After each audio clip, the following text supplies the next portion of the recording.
शेकाप नेते जयंत पाटील यांनी कार्यकर्त्यांसमेत एक मेळावा घेतलेला आहे आणि कार्यकर्त्यांमध्ये जाण फुकण्याचं काम केलेलं आहे. शरद पवारांच्या सोबत त्यांच्या नेतृत्वाखाली काम करू असं म्हटलंय. शेकापच्या अस्तित्वाविषयी काय आपण कसं बघता? आपण देखील विधान परिषदेमध्ये जयंत पाटलांच्या पराभवानंतर आपण देखील आनंद व्यक्त केला. काय एकूणच शेकापची परिस्थिती आहे? इंडिया आघाडीमध्ये पुन्हा एकदा ताकदीनं शेकाप उभारी घेईल का? काय वाटते सविस्तर? नाही, शेकाप पक्षाची आजची अवस्था पण बघितलं तर जनाधार हरवलेला पक्ष असं म्हणून निश्चित आहे. जयंत पाटलांनी कोणाबरोबर महाआघाडीबरोबर जावं की अन्य कोणाबरोबर जावं हा त्यांचा व्यक्तिमत निश्चित असावं. पण एकंदर जयंत पाटलाचं पराजय झाल्यानंतर आता विधान परिषद त्यांनी जे भाष्य केलं आहे कोणावरतीच विश्वास ठेवत नाही आहे. पवारसाहेबांचं मत फुटलं असं त्यांनी वक्तव्य केलेलं आहे. आणि मला असं वाटतं की एक सबोरी सल्ला म्हणून एक छोटासा कार्यकर्ता म्हणून निश्चित आहे की कुठल्या तरी एका नॅशनल पक्षामध्ये हा पक्ष समाविष्ट करून घ्यावा किंवा त्यांनी त्या पक्षात जावं असं निश्चित आहे. कारण शेकाप पक्षाचं आत्ता खाली का असं उरलेलं नाही आहे. आत्ता देवा विस्तार जसा फडफड करतो अशी ते जयंत पाटलाची परिस्थिती आहे.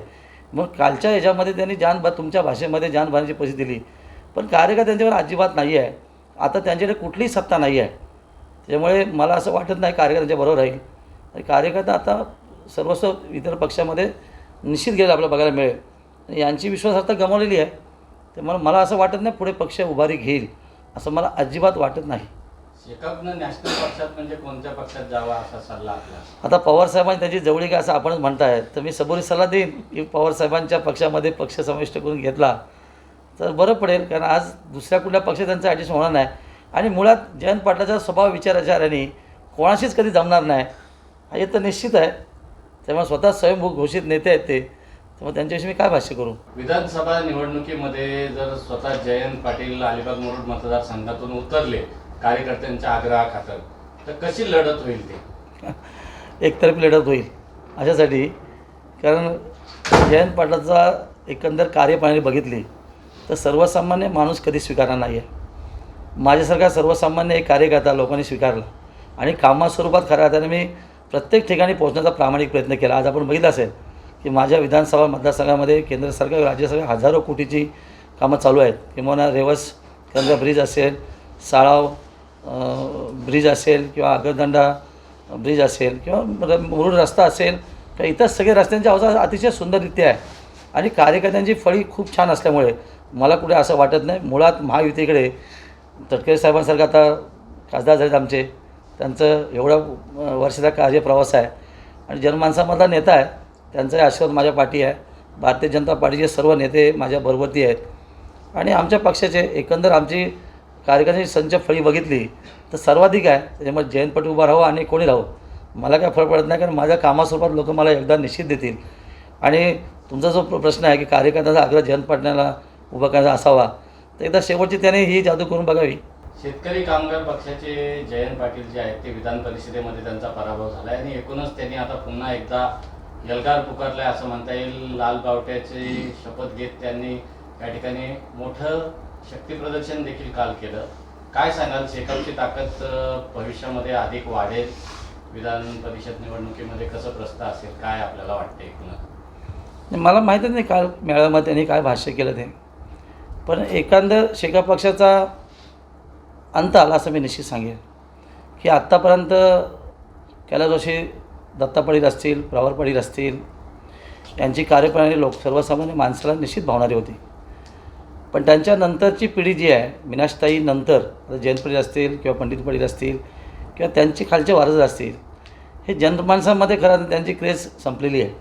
आपण बघितलं की आत्ताच काल परवा झालेल्या विधान परिषद निवडणुकीमध्ये मी तर आदल्या दिवशीच मीडिया बाईट केलं होतं किंवा पत्रकारांना सांगितलं होतं. मला प्रश्न विचारला होता की 12पैकी कोणाचा बळी जाईल तर मी अगदीच सांगितलं की जयंत पाटलाचा बळी जाईल. याचं कारण असं होतं की आज त्यांच्या पक्षाची महाराष्ट्रात ताकद संपलेली आहे.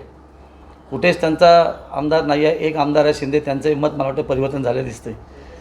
आणि अशा परिस्थितीमध्ये निवडणूक न लढणं ही योग्यतेचा निर्णय होता. कारण त्यांना लोकांनी किंबहुना शासनाकडे संधी मिळाली 3 ते 4 वेळा. ही निवडणूक एकंदर संख्यावर बघता त्यांनी लढायला नाही पाहिजे होती. पण त्यांचा नेहमीचा स्वभाव, कारण आत्तापर्यंत सक्रिय राजकारणामध्ये त्यांनी सगळ्याच चुका केल्यात आणि त्यातली एक परवाची चूक आहे. त्यांनी इलेक्शन न लढताना सन्मानी राहिले असते. लढले आणि पराभूत झाला, त्याचा अवमान आहे का त्यांचे जनाधारच नव्हता. मतच नव्हती. खरं त्यांना 12 मतं मिळाली.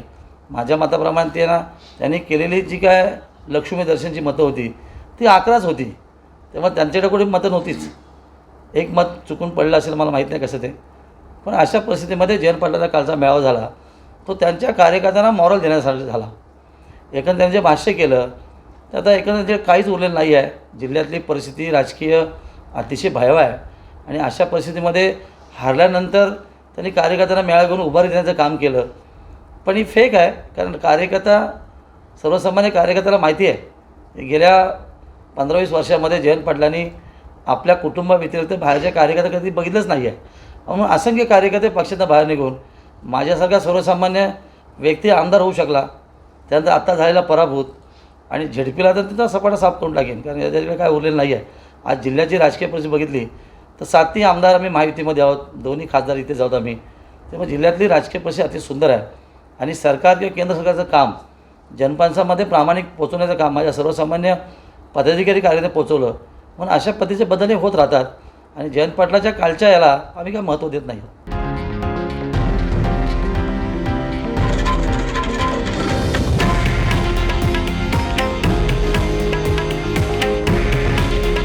हे आहे देशातील नंबर 1 न्यूज नेटवर्क आणि आपण पाहत आहात TV9 मराठी. काळजी तुमची, हित महाराष्ट्राचं.